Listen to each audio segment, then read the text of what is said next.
Shalom, selamat pagi dan salam sejahtera untuk kita semua.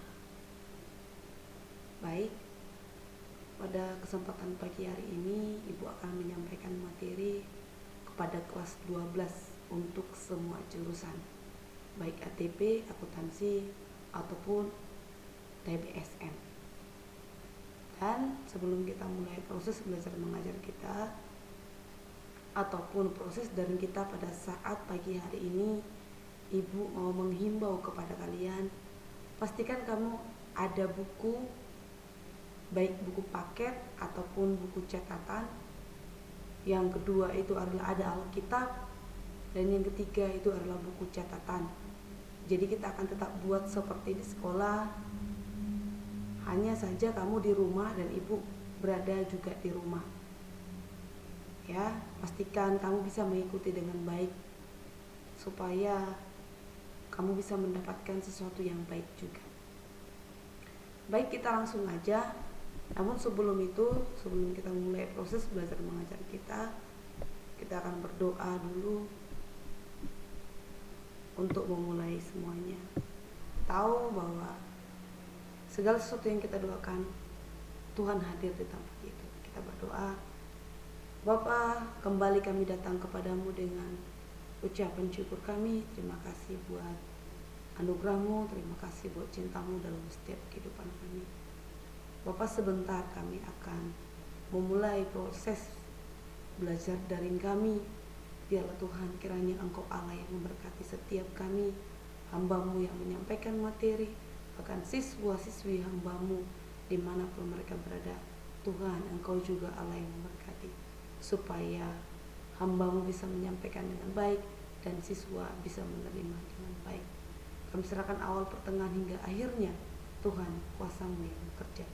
Dalam nama Tuhan Yesus bersyukur. Haleluya. Amin.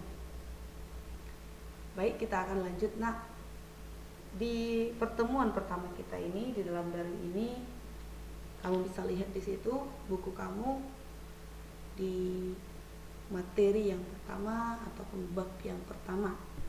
Ayo dibuka. Di situ ada, kamu lihat, yaitu tentang demokrasi dan hak asasi manusia. Ya, mungkin kamu berpikir bahwa demokrasi dan HAM ini kan bukan dipelajari di agama. Ini kan seharusnya di PKN. Kenapa pula sampai ke agama?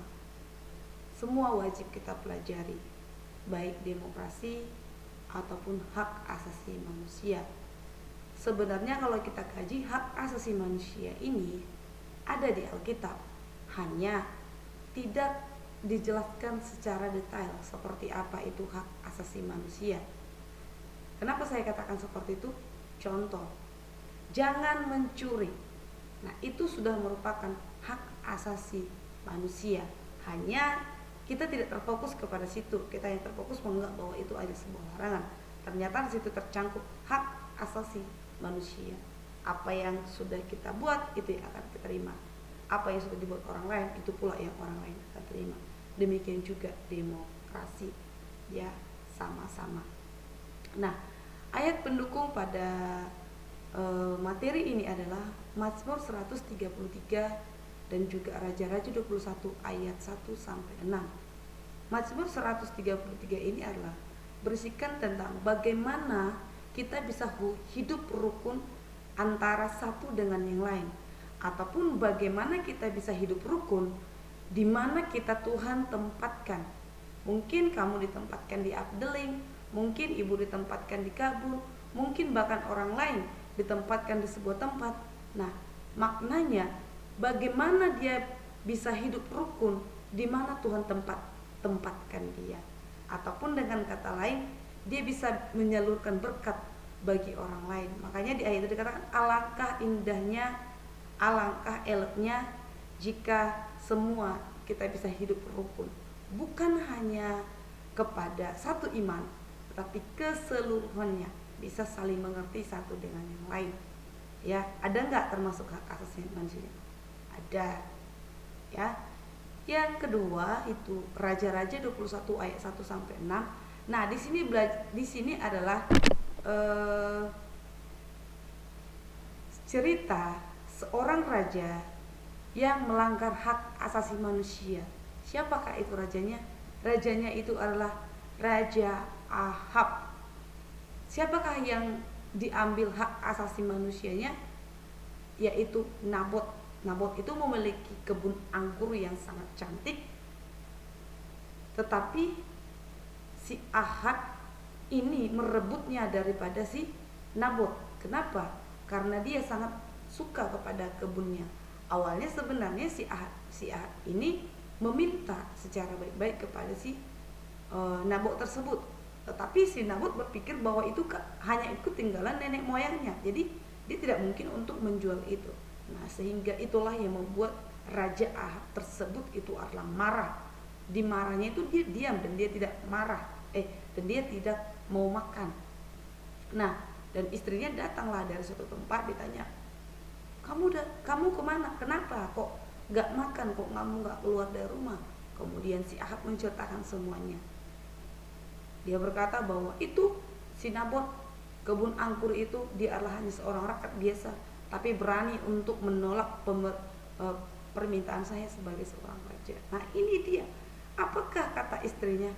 Hei Ahab, bukankah kamu seorang raja yang dengan seketika kamu bisa mengambil hak dia dengan baik? Itulah kata istri tersebut. Nah, inilah tindakan yang salah. Sebab apa? Hanya karena si Ahab seorang raja, dia rela untuk mengambil hak milik orang lain. Dengan kata lain, karena dia bisa, dia melakukan walaupun itu adalah perbuatannya salah. Nah, ini yang perlu kita pelajari. Di sini pun sudah dapat bahwa si Ahab tersebut sudah melanggar hak asasi manusia. Hak asasi dalam apa? Hak di dalam memiliki. Itu kan hak isi Nabot. Kenapa diambil? Yang kedua, hak dalam hidup. Kenapa ibu katakan seperti itu? Ujungnya si Ahab itu mati. Ujungnya si Nabot itu mati dibuat oleh siapa? Dibuat oleh si Ahab, tapi atas perencanaan dari istrinya. Nah, ini dia cerita dari Raja-Raja 21 ayat 1 sampai 6. Makanya kita pastikan bahwa kita jangan sampai sama seperti siapa? Seperti Raja Ahab. Nah, ini sangat mempengaruhi. Mana tahu kamu adalah seorang pemimpin, mana tahu kamu akan berada dalam pimpinan yang atas. Nah, jangan kamu menyalahgunakan kuasa yang ada padamu sehingga kamu bisa menuntut milik kamu kepada orang lain. Menuntut hak orang lain kamu ambil sementara itu adalah bukan milik kamu. Nah, jangan sama seperti si Ahab, ya. Itu tadi ayat pendukungnya itu adalah Raja-Raja 21 ayat 1 sampai 6. Nah, pertama kita masuk dalam demokrasi dulu, ya. Istilah demokrasi berasal dari bahasa Yunani, yaitu demos yang berarti rakyat. Saya adalah seorang rakyat biasa dan kamu juga adalah seorang rakyat biasa. Nah, itu bisa sama disebut dengan apa? Demos, karena kita adalah rakyat. Dan kratos yang berarti pemerintahan ataupun kekuatan. Sedangkan kratos itu adalah seseorang pemerintah. Contohnya Bapak Joko Widodo, presiden, bahkan sampai menteri-menterinya, sampai jajarannya, itulah seorang pemerintahan. Berbeda enggak? Berbeda, ya. Tapi nanti kita lihat sebenarnya walaupun mereka adalah seorang pemerintah dan kita adalah seorang rakyat, siapakah yang lebih berkuasa untuk mengambil sebuah keputusan? Nanti akan kita lihat. Nah, demokrasi dapat dimengerti sebagai yang pertama, bentuk pemerintahan di mana keputusan politiknya ditentukan sebagian besar oleh rakyat biasa, ditentukan oleh saya, ditentukan oleh kamu, namun melalui wakil-wakil yang dipilih dalam pemilihan berkala secara bebas. Jadi sebenarnya kita telah punya hak untuk mengambil sebuah keputusan di dalam pemerintahan. Hanya saja kita diwakilkan dalam DPR, Dewan Perwakilan Rakyat. Makanya sebenarnya ketika kita memilih DPR, kita nggak boleh asal memilih, Ya, kita harus punya hikmat, kita harus mendoakan yang kita pilih itu adalah orang yang terbaik daripada Tuhan. Ingat, tidak memandang agama, tetapi memang benar-benar yang baik di mata Tuhan. Nah, itu dia arti demokrasi yang pertama. Yang kedua, demokrasi itu adalah suatu pemerintahan di mana kekuasaan tertinggi ada di tangan rakyat. Nah, kekuasaan tertinggi ada di tangan kamu dan ada juga di tangan saya. Sehingga demokrasi merupakan pemerintahan dari saya, dari kamu, dari rakyat, dan oleh rakyat dan untuk rakyat. Pemerintahan dari rakyat, oleh rakyat, dan untuk kepentingan rakyat. Itu yang disebut dengan demokrasi. Nah, pengertian yang ketiga, demokrasi itu adalah sebuah keadaan yang di dalamnya terdapat kebebasan. Kebebasan apa? Kebebasan persamaan dan permusyawaratan. Ya, jadi contohnya kalau kamu ingin memilih agama Hindu, kamu juga punya hak untuk bisa menganut itu. Itu contohnya. Kemudian kemudian pengertian yang keempat tentang demokrasi itu adalah pandangan hidup yang dicerminkan dengan perlunya partisipasi dari setiap warganya yang sudah dewasa di dalam membentuk nilai-nilai bersama di dalam kalangan masyarakat, ataupun dengan kata lain ini bisa juga dikatakan bahwa setiap warga-warga yang berpartisipasi, yang ingin membangun kehidupan dalam bermasyarakat. Nah, ini keputusan-keputusan mereka lah yang diambil untuk dijadikan sebagai landasan di dalam permasyarakatan. Itulah yang disebut dengan demokrasi. Ada 4 tadi pengertian yang kita ketahui, yang sudah kita pelajari tentang demokrasi. Nah, selanjutnya hak asasi manusia. Nah, ini sudah tidak asing lagi bagi kalian, sudah sering kalian dengarkan baik dalam PKN, bahkan juga mungkin ini kita hidupi di dalam setiap kehidupan kita. Kita punya hak asasi di dalam kehidupan kita, baik kamu ataupun bahkan gurumu secara pribadi juga.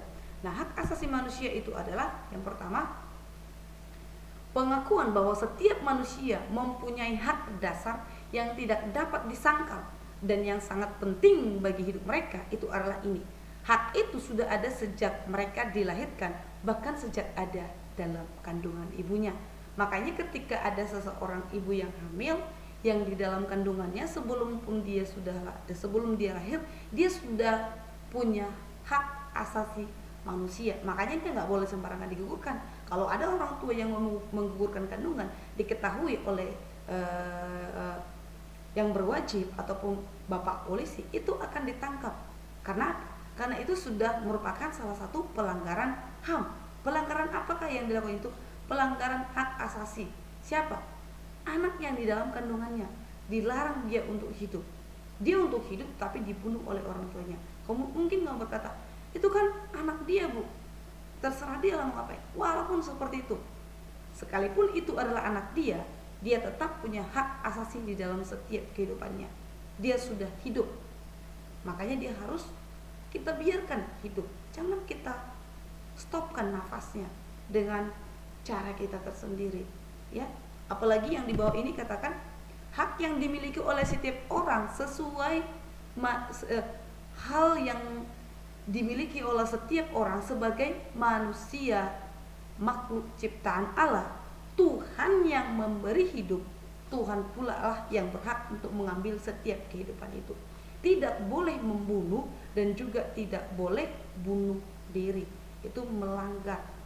Bunuh diri mungkin tidak ada hukumnya. Bagaimana ada hukumnya? Setelah kamu bunuh diri, kamu sudah mati. Tetapi kalau kamu ketahuan membunuh seseorang, maka kamu akan dipenjarakan, maka kamu akan dibawa ke yang berwajib. Memang tidak boleh kita. Nah, di sini kita harus saling bisa menjaga itu, menjaga hak orang lain, dan juga bisa memperjuangkan hak kamu sebagai seorang manusia yang sudah diciptakan oleh Allah. Ya. Nah, kita melihat sejarah yang terjadi dalam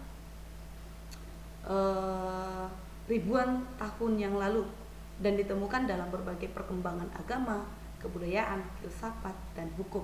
Saya mau katakan kepada semua anak ibu bahwa Indonesia dulunya itu adalah, kalau kita ingat, hak asasi manusianya tidak ada.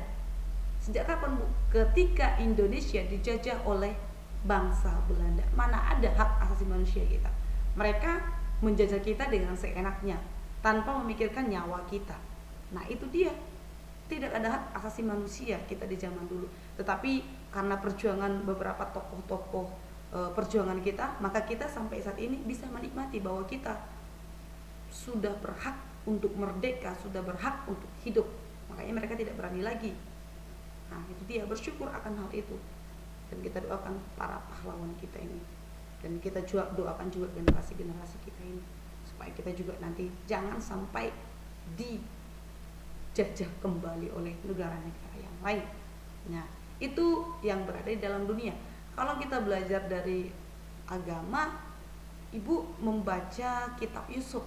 Nah, dalam zaman kitab Yusuf tersebut, di situ Ibu rasa belum ada yang namanya hak asasi manusia. Kenapa Ibu katakan di situ?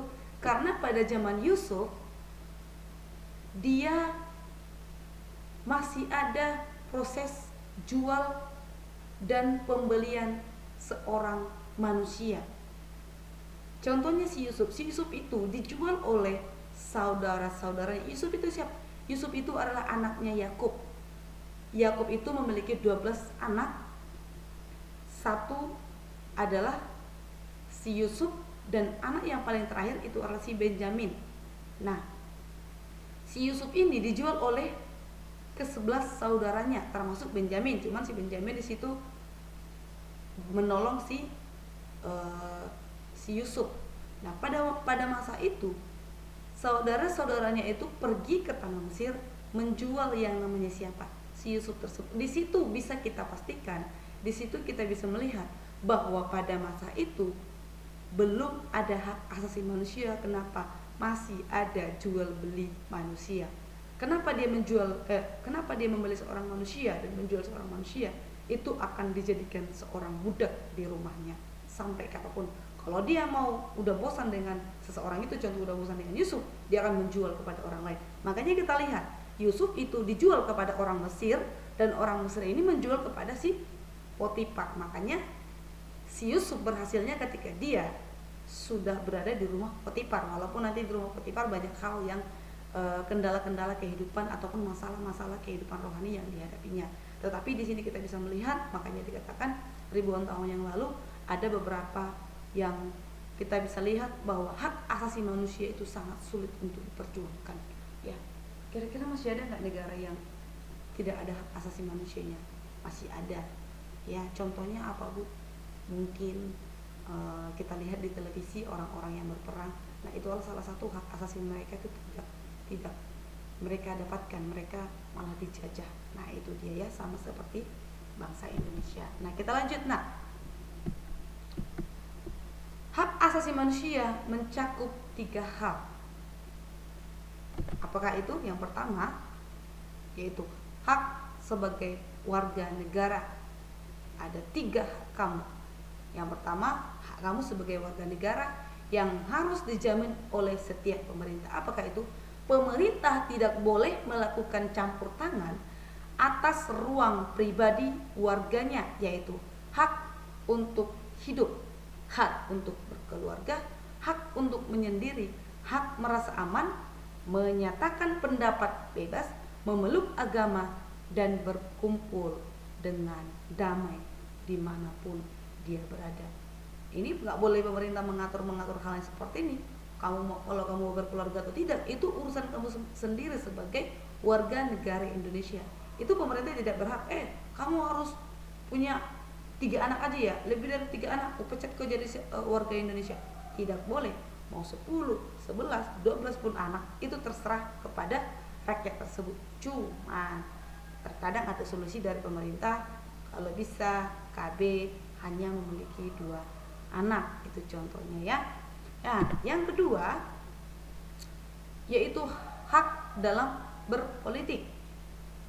Kamu dan juga ibu berhak hidup di dalam dunia politik, ya, yaitu hak untuk memberi saham baik sendiri maupun sama-sama. Hak yang dimiliki seseorang tercakup hak hak untuk berserikat. Contoh, membentuk partai, ikut serta memilih dan dipilih, menduduki jabatan, dan sebagainya. Jadi kamu nanti ketika kamu tamat daripada SMK, kamu kuliah, apapun latar belakang kamu, siapapun kamu, asalkan kamu adalah warga Indonesia yang baik, maka kamu bisa mencalonkan diri untuk menjadi anggota politik. Kamu bisa berhak di situ, tidak memandang agama, tidak memandang ras, tidak juga memandang suku. Ya. Yang ketiga, hak ekonomi dan sosial, yaitu adalah mencakup hak untuk bebas dari kemiskinan, hak untuk diterima dalam masyarakat dan bangsa-bangsa, dan hak untuk menentukan nasib sendiri. Bagaimana cara kamu hidup asalkan tidak mengganggu orang lain, pemerintah tidak boleh melarang itu. Mau kamu hidup di jalanan, mau kamu hidup di rumah, mau kamu hidup di hutan, itu tidak menjadi masalah bagi pemerintah, asalkan kamu jangan sampai mengganggu orang lain ataupun merebut hak asasi orang lain. Kamu memperjuangkan hak kamu, orang lain juga pasti akan bisa memperjuangkan haknya. Jadi sama-sama memiliki hak, saling menjaga berarti jatuhnya. Ya, itu dia. Nah, kita langsung. Nah, ini adalah sebentar. Kalau kamu bisa melihat di buku kamu, ini sejarah singkat. Oh, bukan sejarah singkat. Nah, praktek demokrasi dan HAM di Indonesia, ya, praktek demokrasi dan HAM di Indonesia. Ini kita lihat, bangsa Indonesia adalah bangsa yang cukup banyak mengalami kepahitan akibat kehilangan hak-hak dasar, sebagaimana melalui penjajahan selama 3,5 abad. Ini tadi yang Ibu katakan, bahwa Indonesia itu sangat-sangat pahit. Kita pernah mengalami bahwa hak asasi manusia, hak kita direnggut oleh orang lain. Hak hidup kita, hak rasa tenang kita, hak rasa nyaman kita, itu diambil oleh orang lain. Itu dulu ketika kita belum merdeka. Itu ketika dulu kita masih dijajah oleh bangsa Belanda. Tetapi kita lihat di sini, namun Budi Utomo sebagai organisasi pertama yang bersifat nasional memperjuangkan untuk dapat mengeluarkan pendapat sebagai hak yang harus dijalankan oleh setiap orang.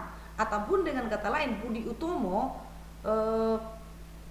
membuat suatu organisasi bagaimana caranya supaya Indonesia ini bisa mengambil haknya, hak hidup, hak untuk merdeka. Nah, itu dia. Dan yang selanjutnya itulah, tentu saja pada waktu itu ini sangat ditentang oleh pemerintahan Belanda yang menjajah Indonesia pada masa itu. Namun karena perjuangan para pahlawan kita bisa merdeka nggak? Kita merdeka, dan itu tidak luput dari bangsa Amerika kalau nggak salah. Nah, selanjutnya perjuangan kemerdekaan di Indonesia dimotivasi oleh adanya kesadaran dan hak asasi manusia. Nah, di sini kita lihat Amerika Serikat salah satu negara yang turut mendukung untuk memperjuangkan hak mendasarnya sebagai manusia, yaitu apa? Kebebasan atau kemerdekaan. Makanya kita bisa merdeka dan menikmati alangkah indahnya ketika kita bisa hidup dalam hak asasi manusia. Kita bisa memperjuangkan hak kita sebagai seorang manusia, punya hak dan martabat. Itu dia ya. Nah, perjuangan kemerdekaan adalah perjuangan demokrasi dan HAM. Pertama, demokrasi, hak untuk itu tadi, kemudian disusun oleh demokrasi. Itu maksudnya. Perjuangan kemerdekaan adalah perjuangan demokrasi dan HAM. Oleh karena itu, sesudah kemerdekaan terjadi, para pendiri bangsa memasukkan demokrasi dan HAM dalam Pancasila, Undang-Undang Dasar tahun 1945. Makanya sebenarnya pemerintahan di Indonesia ini adalah, demokrasi dalam Indonesia itu adalah harus berlandaskan Undang-Undang Dasar 1945, dan di situ tercakup ada 5 sila. Sila pertama, sila kedua, sila pertama ketuhanan yang Maha Esa, sila kedua sila pertama ketuhanan yang Maha Esa, kemanusiaan yang alam beradab, persatuan Indonesia, kerakyatan yang dipimpin oleh hikmat kebijaksanaan dalam permusyawaratan dan perwakilan, 5 keadilan sosial bagi seluruh rakyat Indonesia. Nah, itu dia ya tentang demokrasi dan HAM. Nah, ini kita lihat. Nah, di sini kita sebagai remaja Kristen ataupun kita sebagai generasi yang akan datang, kita harus belajar bagaimana kita bisa hidup di tengah-tengah dunia ataupun di tengah-tengah Indonesia. Ya, kamu juga bisa berperan. Nah, salah satu tokoh reformasi gereja yaitu Yohanes Calvin mengatakan bahwa ini dia, gereja di bawah rohani adalah sebuah republik rohani. Bahwa gereja di bawah rohani adalah sebuah republik rohani. Penatua tugasnya bukan untuk mengawasi pemberitaan firman dan penerapannya, namun bertanggung jawab kepada rakyat. Ketika pemerintah tidak menjalankan pemerintahannya dengan baik, maka mereka akan memberikan pemahaman yang baru tentang kedudukan rakyat dan raja. Inilah yang tadi Ibu ceritakan. Jadi gini, ketika seorang pendeta melihat bahwa seorang pemerintah yang dilakukannya itu adalah perbuatan yang tidak baik, kepemimpinannya dilakukannya adalah kepemimpinan yang tidak takut akan Tuhan, contohnya dia melenceng daripada kebenaran dan keadilan yang sudah ditetapkan oleh undang-undang, maka seorang pendeta atau seorang penatua itu bisa mengingatkan seseorang tersebut, seorang pemerintah tersebut dengan hikmat kebijaksanaan yang daripada Tuhan. Sama seperti ketika Raja Daud itu ditegur oleh siapa? Nathan. Yang kedua, dia ditegur oleh siapa ya? Ibu lupa, tetapi ada 2 kali dia ditegur oleh hamba Tuhan. Daud itu kan seorang raja. Nah, Daud itu pernah jatuh ke dalam dosa. Yang menyadarkan si Daud ini siapa? Yaitu lewat hamba Tuhan. Firman Tuhan datang kepada Nathan, pergilah ke rumahnya si Daud. Ingatkan kepada si Daud bahwa tindakan yang dilakukan ini terhadap rakyatnya itu adalah tindakan yang salah. Itu diingatkan oleh siapa? Si Nathan. Demikian juga dalam kehidupan sekarang. Mungkin contoh nih ya, mungkin seorang kepala desa, mungkin kepala desanya ya, kita hidup di dunia nyata, ada yang jujur, ada yang tidak jujur. Mungkin seorang penatua melihat bahwa pemerintahan yang dilakukannya itu adalah pemerintahan yang cukup kurang adil terhadap rakyatnya.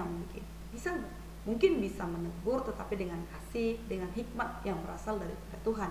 Yang pertama. Yang kedua, makanya mendoakan siapa? Mendoakan pemerintahan negara kita. Makanya Ibu selalu katakan kepada kalian, selalu ingatkan kepada kalian, tetap berdoa untuk bangsa dan juga berdoa untuk pemimpin negara kita. Supaya apa? Supaya kepemimpinan negara kita berjalan dengan baik sesuai dengan ketetapan dari negara tersebut. Ya, itu dia. Jadi kamu pun nanti kalau menjabat sebagai seorang pemerintah, contoh kamu adalah sebagai kepala desa, itu kan sudah termasuk pemerintah, memimpin di desa tersebut. Nah, kamu juga harus memimpin dengan adil, setia, sesuai yang ada dalam undang-undang dasar tersebut ataupun ketetapan-ketetapan yang sudah ada di dalam undang-undang tersebut. Jadi harus adil, harus jujur. Nah, itu dia kamu nanti. Makanya kita perlu mempelajari hal ini. Bisa nggak kita sebagai tokoh agama menjabat? Ya tidak ada masalah. Yang penting selagi kamu masih di jalan benar. Itu dia ya.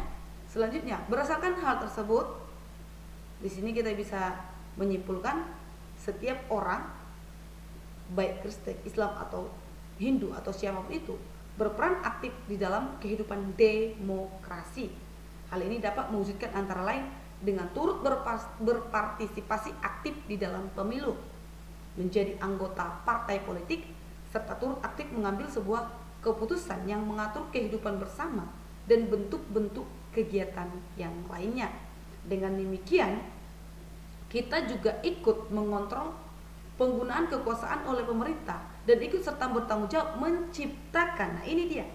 Apa tujuan kita hidup di dunia politik? Ini dia. Ikut mengontrol penggunaan kekuasaan pemerintah dan ikut serta bertanggung jawab menciptakan hidup yang lebih sejahtera di tengah-tengah masyarakat. Dan kesimpulannya ini juga merupakan pendapat dari James Hastings, yaitu hak ilahi yang dikaruniai Allah kepada raja. Hak ilahi yang dikaruniai Allah kepada raja. Ingat, siapapun pemimpin kita di dalam dunia ini, kita harus tetap tunduk kepada mereka. Sebab itulah kebenaran firman Tuhan. Siapapun itu, tidak memandang bulu, tidak memandang suku, tidak memandang agama. Firman Tuhan berkata, kamu harus tunduk kepada pemimpin-pemimpin negara kamu, baik dalam pemimpin negara, pemimpin kerjaan, pemimpin dimanapun, kita harus tetap tunduk. Itu dia ya. Karena itu adalah berasal daripada siapa? Dikatakan berasal daripada ilahi. Itu dia. Nah, sehingga dengan tegas iman keras mengatakan bahwa semua kuasa berasal dari semua kuasa hanya milik Allah. Kuasa adalah pemberian Allah dan harus dipertanggungjawabkan dalam pelayanan masyarakat. Jangan seperti si Daud yang gagal. Jangan seperti Saul yang gagal memerintah rakyatnya. Cuman si Saul dia tidak ada kesempatan lagi, dan juga si Daud dia punya kesempatan, dia minta ampun kepada Tuhan sehingga dia diampuni oleh Tuhan. Oleh karena itu setiap kita harus terlibat dalam berbagai kegiatan-kegiatan yang diselenggarakan oleh pemerintah. Contohnya dalam pemilihan suara ataupun kegiatan-kegiatan yang lain yang akan mengembangkan bangsa Indonesia ini untuk kebaikan bersama. Ya, itu tadi dia.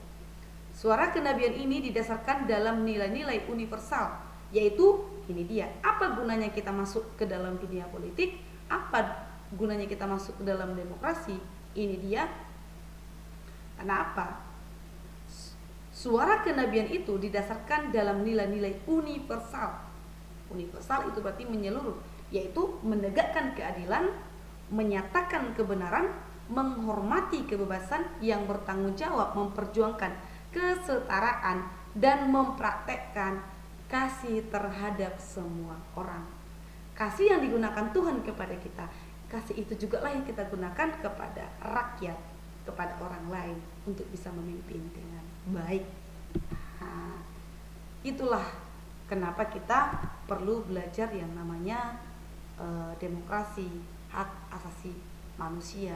Dan di sini juga kamu bisa melihat di mana hak kamu, di mana hak orang lain. Kamu tidak bisa merebut dan hak kamu juga tidak bisa direbut. Dan itu semua adalah kita berada di bawah hukum negara. Jadi kalau sekiranya hak kamu merasa bahwa hak kamu itu diambil, maka kamu bisa melaporkan kepada pihak yang berwajib supaya hak kamu itu bisa dituntut. Ya, tadi kesimpulannya adalah kenapa kamu perlu terjun ke dunia itu? Untuk menyatakan kebenaran, menghormati kebebasan yang bertanggung jawab, memperjuangkan kesetaraan, dan mempraktekkan kasih terhadap semua orang. Ada mandat yang Tuhan telah berikan kepada kita untuk di situ. Ada tujuan Tuhan. Disitulah kita akan menjadi berkat. Disitulah kita akan menjadi terang. Nah, itu dia. Ya, kita belajar tentang ini. Jadi apa yang sudah Ibu terangkan kepada kalian bisa nangkap. Ya, dan Ibu berharap suatu saat pasti kalian punya cita-cita, mungkin kamu akan duduk di sebuah pemerintahan nanti. Kamu harus tahu dan lihat apa mandat Tuhan kepada kamu. Kamu diizinkan menjabat seorang pemerintah, itu tujuannya untuk menyatakan keadilan, untuk memperjuangkan kesetaraan, dan untuk mempraktekkan kasih terhadap semua orang. Itu dia ya. Baik, sampai di sini pertemuan kita di pagi hari ini. Ibu tadi sudah menyampaikan materi. Jika ada yang kurang paham, kamu bisa langsung SMS Ibu, ataupun ini akan Ibu masukkan nanti ke YouTube. Ya, karena lewat Classroom itu tidak cukup terlalu besar, ataupun lihat nantilah. Nah, nanti kamu bisa lihat di situ, jadi kamu bisa tonton di YouTube. Kemudian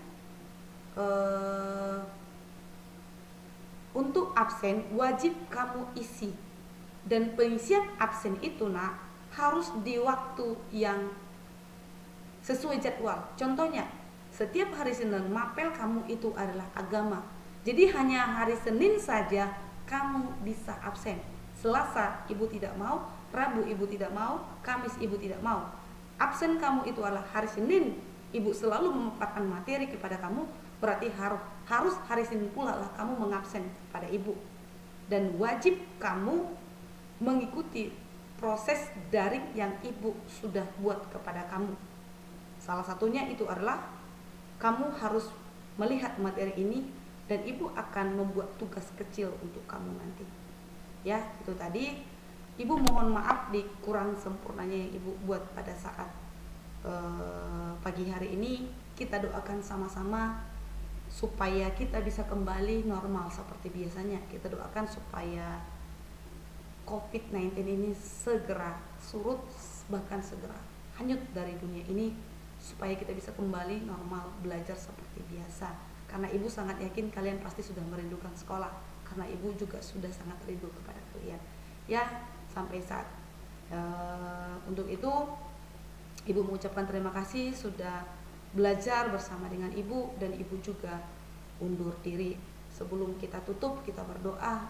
Bapak, kami bersyukur kembali kepadamu. Terima kasih buat kehadiranmu dalam proses daring kami pada saat pagi hari ini. Kami percaya bahwa Tuhan telah memberkati kami, dan Tuhan telah membantu kami untuk bisa mengerti tentang materi yang sudah disampaikan. Berkati siswa-siswi hamba-Mu yang sudah mendengarkan ini, biarlah mereka bisa mengetahui dan juga memahami apa yang sudah hamba-Mu sampaikan kepada mereka.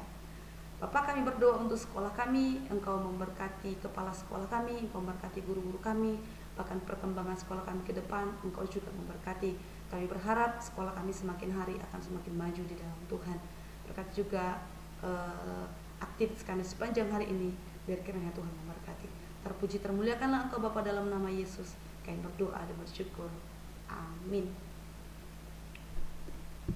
Oke, Tuhan Yesus memberkati. Shalom.